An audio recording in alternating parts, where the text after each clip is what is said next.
Imana ntawayikose, Imana ntawayikose, Imana ni yacu twese. Iyo umuntu ariko arayivuga tuba dukwiye kuyumviriza twese. Nta mweneyo pe. Twese turi abana bayo, twese tuyiyoboka umwe wese mu mbaraga ziwe no mu nkomezi ziwe. So nta muntu afise igipimo n'umunzane kuza arapima ngo ibi byari bikwiye kuja, ibi byari bikwiye kuja hari. Impossible. Izo nzi bavuze zo nyamuzaga, umuntu aba akwiye guca ko mu mashi. Iyo bavuze musaga, ahantu hose ivugiye ukwiye guca ko mu mashi.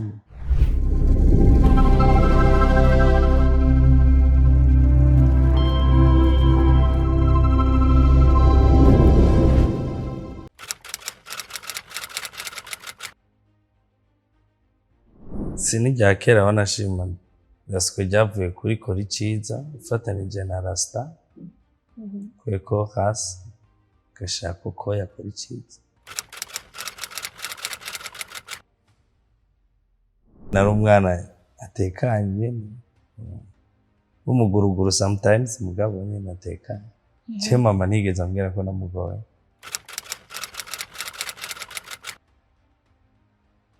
Ibintu bya kera na passage ka kera kandi nkunda cyane by the way. Nkunda cyane parce que biri mu byangize. Twegetse kwa dufise umugwi witwa Futures Men. Ku Musaga kuri Centre Wallis abo tungana baravyibuka. Niho nige no gukorera ibiteramo. My first step ya mbere. Osi naratamba. Narigisha no gutamba. Twaratamba ama danse moderne, twaratamba n'ama traditionnel. Twaratamba izo muri Afrika, n'ikizulu, narabaye n'umutamburine igihe kitari gito, imyaka myinshi. Naravuga ingoma imyaka myinshi cyane. Zari izo activite nibereyemo, intambo zose vraiment jewe sale. Natangwa kuvuza ingoma niga muri 4e primaire kuri Institut 5 Kizito. Ndavuza ingoma kuva 4e, 5e, 6e. Mvuyeyo mu windwi narabandanije muri kuri Wallis ariho team ivuza ingoma. Naravugije aussi 2 ans. Ndabandanya. Nagiye mu zindi ntambo, n'ingoma rega ni intambo. Ingoma zari intambo, njanerekeza mu zindi ntambo, mvuye umuntu ariko arakura ariko nja muri adolescence et tout. Hanyuma ivyo kuririmba ntivyari bwaharagwe cyane nk'ubu. Ikintu cari on the top kwari ugutamba. So on faisait des danses.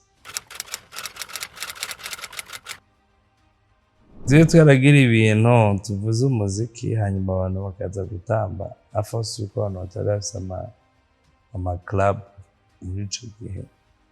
Mugabo twaragira ibyo gutegura tukavuza umuziki, tukazana inzoga abantu bagakonsoma hanyuma bagatamba bakaryoherwa. Byari bitandukanye n'ibiba mu ijoro rikuze, byaba ku kagoroba k'ijoro hanyuma bikagera n'amasaha biherera ibyo gukesha byabagake.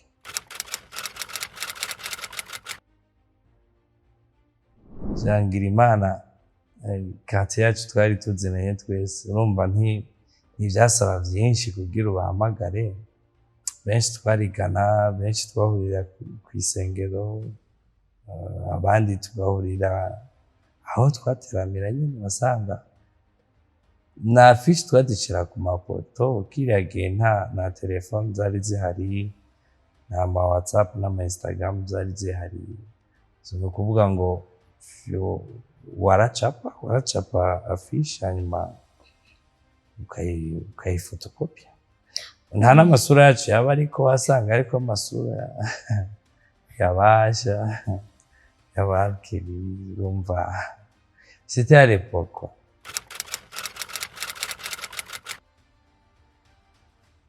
Gutabura ibitenge vya mama kubera ata amadekor tuba dufise twakoresha ibitenge, umuntu yari ari hafi yari afise ibitenge ndashobora gukoresha ari mama wanje, byinshi wasanga bitoboye kw'isonga, urabona nko kw'ishati ngaho usanga karatoboye ahantu juste ngaho gatoya kataboneka, mugabo nyene bimaze kuba vyinshi warateba ukisanzura ugasanga hari n'ico wakasemo kabiri kugira gikwirane ngomba gushira. Sinari bwamenye ibeyi y'ibitenge by the way. Muganira ko amaze kumwishura vyinshi birenze ivyo natoboye nawe.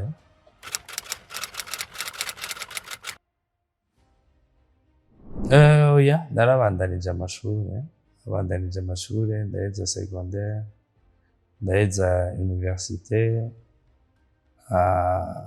mais rimwe na rimwe narabikora mais c'était pas ça ma priorité. Kenshi wasanga ndiko ndafasha bamwe nko mu KFC ivyigwa, urumva muri université biba bigoye kandi urumva nagomba atupi kubiheza kare. Harabayemo n'igihe ntari ndi mu gihugu ndamara imyaka nk'ine canke 5 ntari mu gihugu, so urumva vyaragoranye gatoya, nagiye kubibandanya ariko ngarutse.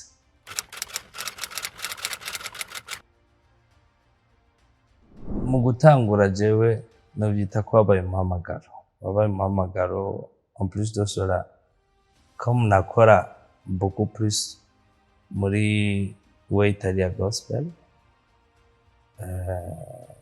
je n'ivya gospel ntavyo numva, j'étais pas trop intéressé, usibye ko je nari no mu Anglikani canke mu Pentecote, je ndi mu Katolika yuzuye, Katolika 100%. Urumva muri Katolika no mu ba Anglikani canke mu ba Protestant biratandukanye. Je savais pas kabisa ivya bingene bifonctionne. Mugabo nari maze kubona igiteramo kimwe kuri YouTube, kimwe bakoze, c'était igiteramo ca Dudu, ca kera cane, bajya bose ba Fabrice, Fortran, bose bakiri bato, hanyuma birandyohera, ndavuga vraiment biraryoshe, ndabirengana vraiment n'umwaka urahera n'ibindi uraza, mugahagera igihe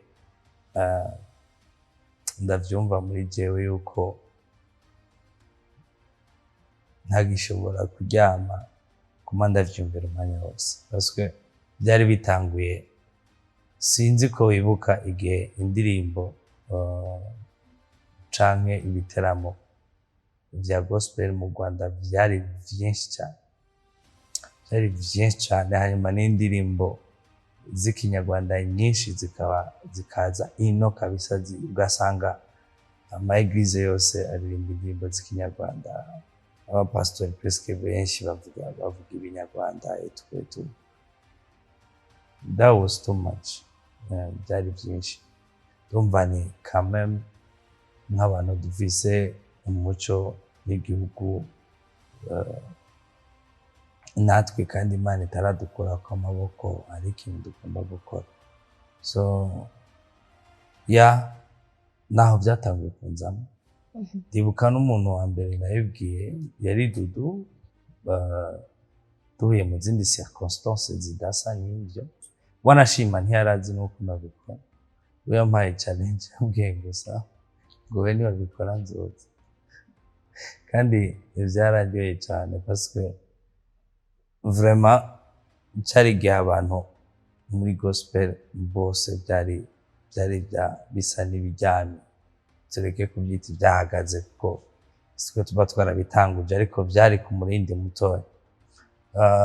Ce qui faisait que kuganiriza Dudu, kuganiriza abandi baririmbyi, andi magupi y'abaririmbyi, bari abantu benshi twabonanye cyane ndabaza bose why kubera iki ntabwo mwumva nta kintu mwumva ko jewe vraiment sindirimba singira ikimuga kikirere ndumva umenga kiri present cyane none tubirodresse gute tubigire gute hakenewe iki turavugana vraiment barundi nibaza yuko n'abantahura bari nabake parce kubona umuntu nka jewe banzi mu bindi bintu ukabona ari ndiko ndabaganiriza ibintu nk'ivyo nanje ndabitahura ko byari bitahura ariko ni kwa kundi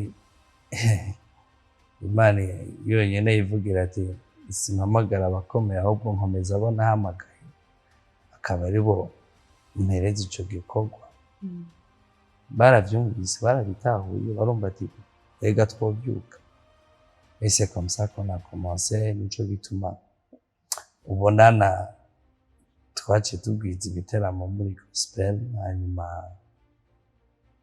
muri gospel ndiyo kugira umfashe nyine ico gikorwa gifata kandi so far biravye ubu byarafatishije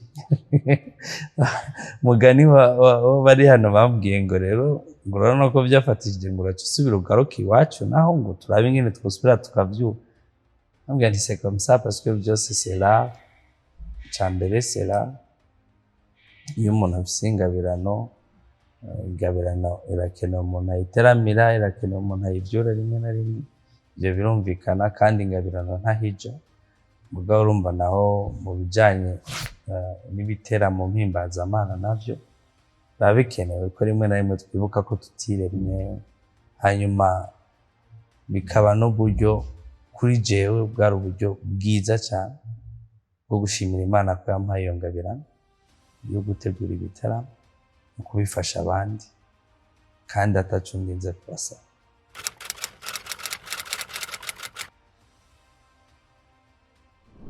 hari muri 2019 oui badudu mugabo kubyo 2019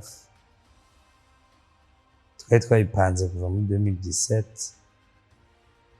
twavuganye kuva muri 2017 bikaba 2019 hanyuma ca turabandanya umva si Dudu wenyene twakoranye ahandi batwara abarinzi bake tutarakorana bake cane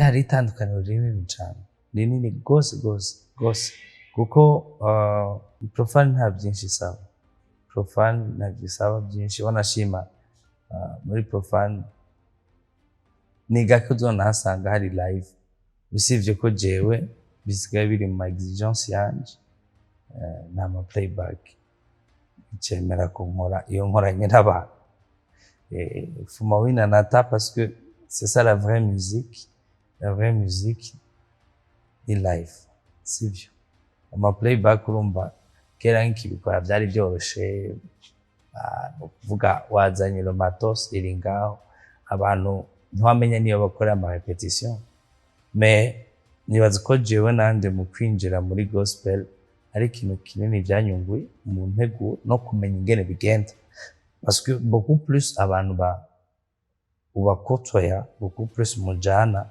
urabona behind the scene yabo hanyuma ukabona the real hustle irimwo so n'ama repetition menshi imiteguro myinshi des fois hari igihe usanga nkoranye n'umugwi munini ugasanga nkoranye na Redemption Boys n'abantu benshi ni scene nini n'abamusiciens benshi so urumva ivyo byose birakugurana wewe urishopasa urasubira ukarondera urasubira ukagira ikigusanga kugira ngo byose bije ku rutonde nico novuga vraiment par rapport ya profane na gospel muri gospel nahatoreye umuziki nyawo gutegura concert yose ukayitegura du début à la fin ari ikintu gipanze alors que muri sekira usanga ari umwe usanga playlist kiwe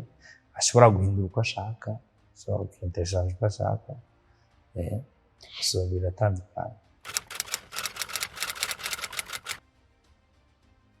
ibyo byose birafise uko bimeze mugabo jewe mbanza gushima ko Imana yampaye ingabirano yo guhuza n'abantu ndahuza n'abantu sana bireke nabo tuba dukorana nabo mw'ibarabara ndabise abantu banje bo mw'ibarabara b'abantu banje kandi bahatari je muza n'abantu bose Bibiliya bivuga ati mwe niyo mwaja hariya se mwifate nk'abahariya mwagarukibo muze mwifate nk'abi mudacanga abantu mugabo muri izo nzira zibiri hariho ico bimfavoriza kimwe muri gospel hari n'ico bimfavoriza kimwe muri profane ça veut dire muri gospel il est vrai nivyo ibintu bumenga bimeze neza mugabo rimwe na rimwe benshi barabimenyereye kandi niko mvuga misi yose nama ndababwira nti ifo ko tuvuga ibintu ko tuvyumva tubanze dushire uburyarya pembeni tubanze dushire biki vyose pembeni tubanze dushire amataito yacu twese dushise pembeni mugabo tuvuga ibintu ko biri ko vyitwa mu mazina yacu ko nivyo bidufasha nk'ibi tuba turiko turakora twebwe n'ibintu technical si ibintu uzanamo santima si ibintu ugomba kwiyeza savidira ikintu wagikoze cakunze chance that's it that's all nta bindi so muri profane naho umuntu arakubwira ikintu uko yiyumva pe aragumvya no gutuka pe kandi nico aba afise bana ko umuntu yumvira yo gutuka mugagaheza ariko araguhezagira sawa sije kwijera ndagifata nk'icyaha irekura uvuga ikintu kucyumva parce que nanje iyo ndiko ndabaganiriza mba nshaka ko le fait yuko unjyaja gose uburikura urambuza kwatenya aho nshobora gushika mu kugukorera ikindi kintu nawe utari wiyumviye ko cyo mushoboka understand sinzi kubitahura ni iyo façon yo kutagomba menga no mubwira uko no mublessa menga no bwira ikino no mblessa ntahure ko nanje sindakureka sinshobora gucisha hiye bikeneye ko ndakublessa kubw'inyungu yawe ana kublessa juste pour me faire plaisir mugabo nkakublessa kugira ngo duke canke ukora ikintu nariko ndumvira yuko kiri important kuri wewe si ivyo vyonyene harimo no gukora indirimbo ndabaza gukora indirimbo za gospel sindi umuproducer mugabo hari ivyiyumviro usanga ndiko ndaterera sometimes hanyuma jewe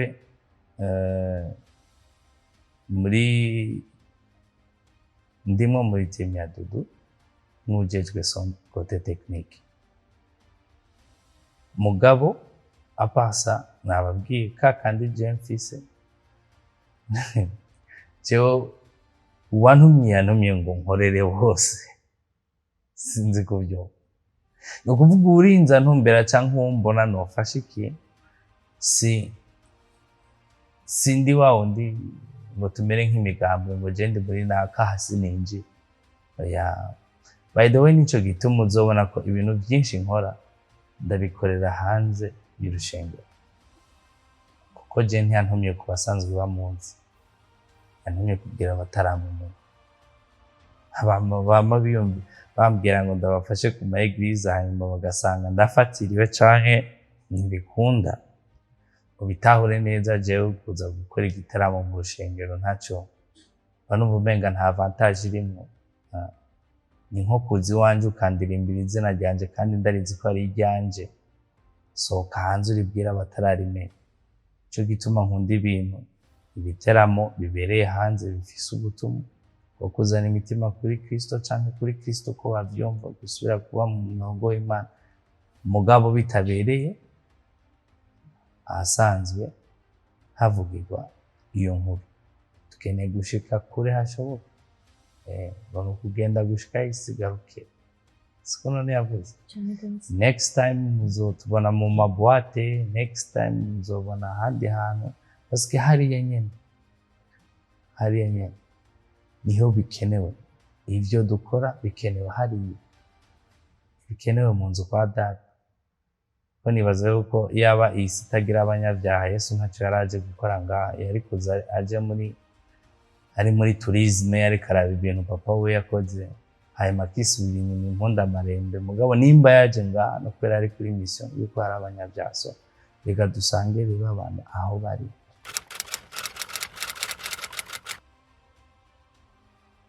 Nibaza ko l'idée en général yavutse muri 2000 twari nka batatu, harimo n'aba DJ. Ni jewe ubwanje vraiment, ni jewe ubwanje nakusanije indirimbo ndaja no kurondera, parce que nari narabajije, barambwira bati none mon frère, tuvuze indirimbo zimaze ibinjana ko badasohora nshasha, ko ata ndirimbo nshasha tubona, ko indirimbo zabo zidatambika zitarimo akamuvuma n'iki. Ahubwo ni bwa mundi nivyo, none bakora ibintu bitari byo, ababuze ama content, reka rero turondera ama content ahubwo, parce que ikintu gihambaye n'ejo ndashaka ngo abakozi b'Imana babimenye, sibyo? Ikintu gihambaye mu ndirimbo mpimbazamana sumudiho, c'est le message iherekeza umudiho, sinon la reste là muri art yayo yonyene ubwayo. La musique iri divin uko iri kose, peu importe uko iririmba. Umuziki n'umuziki, umuziki ukoreshwa hose. Umuziki nibaza ko wabayeho kuva n'izitarabaho I guess, mais reka kustopa ingabirano z'abandi bana bafise muri bo n'ama message ariko adudubiza muri bo bagomba gushikiriza isi.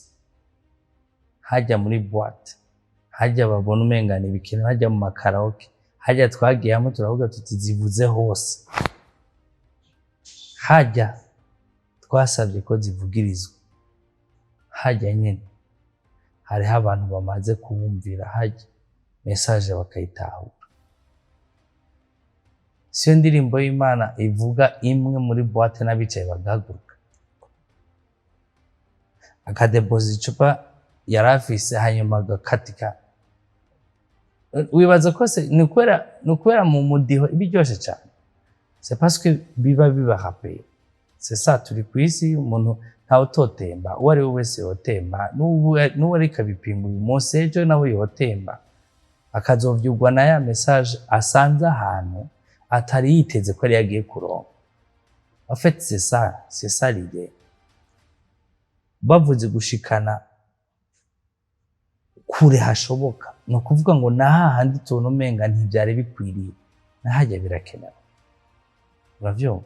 Parce que utangiye kuvuga ngo yangu ibingo vyotegejwe gukora ngaha, ngo bigakora ngaha, bikore ngaho deja. Uri kuvuga ngo vyotegejwe gukora ngaha, ntaco uba wabiterereyemo kugira ngo biboneke. Abana b'Abarundi bijya bakimara, na abana bavuga bati jewe ndahevye iyi déplacement y'iki gihe kugira nje muri studio nsora umuziki. Umwana avuga ati jewe reka nkubitinze ibipfunsi ndondera amara gukora aga clip video kaze. Benshi nta bufasha bw'abo bakozi b'Imana bafise, mugabo ama produit yabo ivyo Imana yabashizemo kugira ngo babisohore bakavyiyakapla bikitwa gwabo. Ça n'a rien à voir avec ça. Iyo message baba basohoye, c'est pour tout le monde, c'est pour le monde entier. Nico gituma n'abatumva n'ikirundi ari gihe bashyira amasubtitre kugira ngo abantu bashobore gutahura le message bariko baravuga. Nta muntu n'umwe aragira ngo su musique y'umuziki gutahure ko bariko bavuza ingoma y'ikirundi ngo have yumva mu ngoma y'ikizungu. No, mugabo parce que c'est le message qui est important, niyo ija muri sous-titre hanyuma ugashobora gusoma ugatahura ibyo ariko baravuga.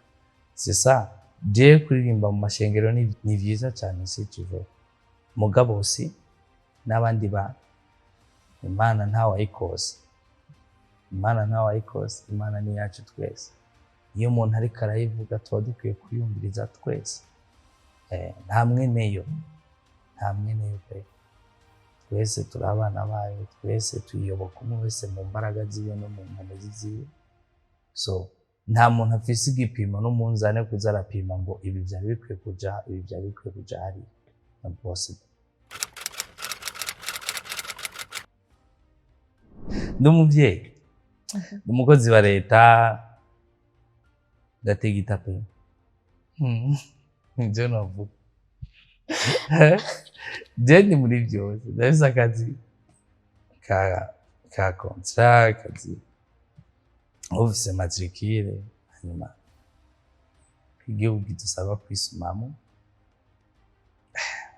Nyuma y'umwanya w'akazi nkisumamo nk'abandi.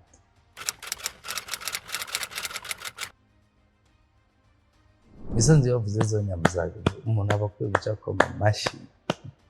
Iyo bavuze Musaga, ahantu hose ivugiye ukwiye guca ukoma amashi. Musaga ni Israel. Ni mw'ihanga ry'Imana. Ku Musaga ni iwacu, sivyo?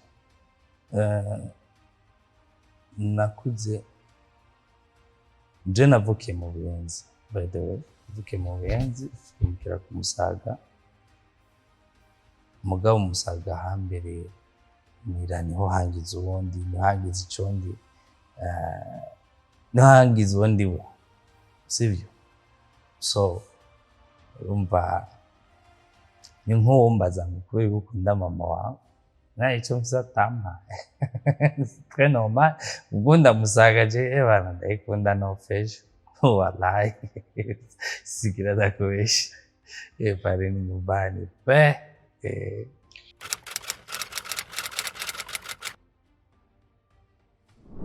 Nukutadeka wangu. Nukutadeka.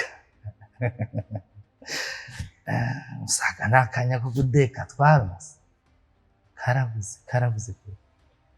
Kanya ko kudeka ntabwo twari dufise. Byari bigoye. Ukacukura mu bihe by'intambara, urumva kijya gihe ubu harubatse, urumva kera bamanukana ku musaya w'inzu.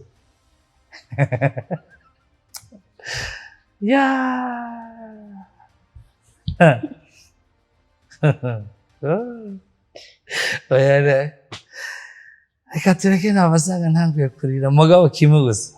Musaga ni quartier nziza kwera, umuntu atayikuriyemo cyangwa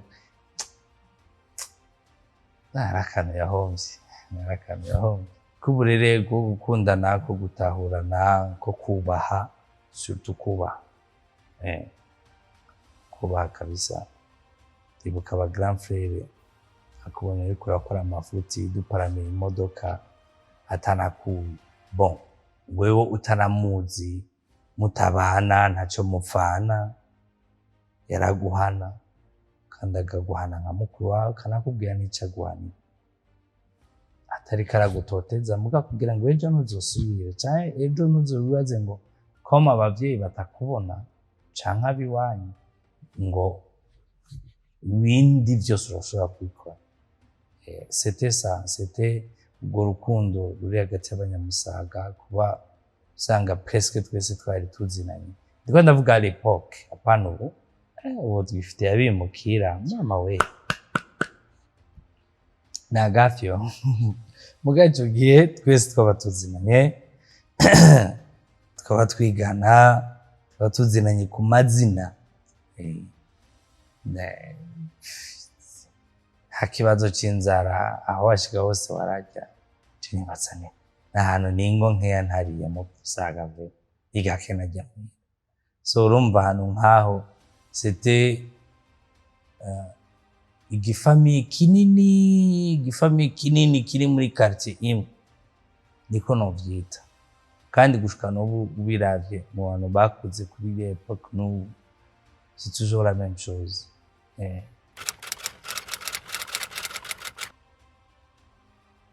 Ndakunda Imana sana. Sana nichecheke. Ndakunda Imana sana. Biri no mu bintu binjoye.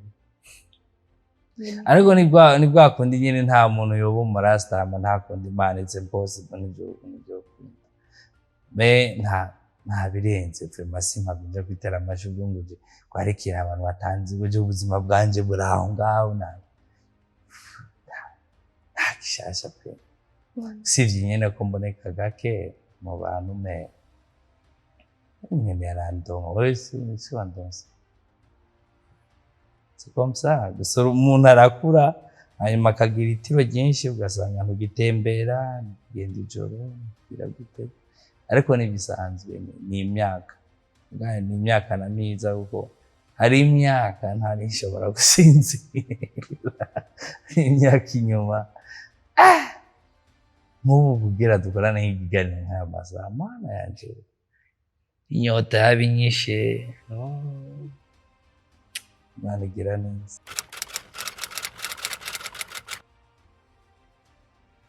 always gukora icyo ukunda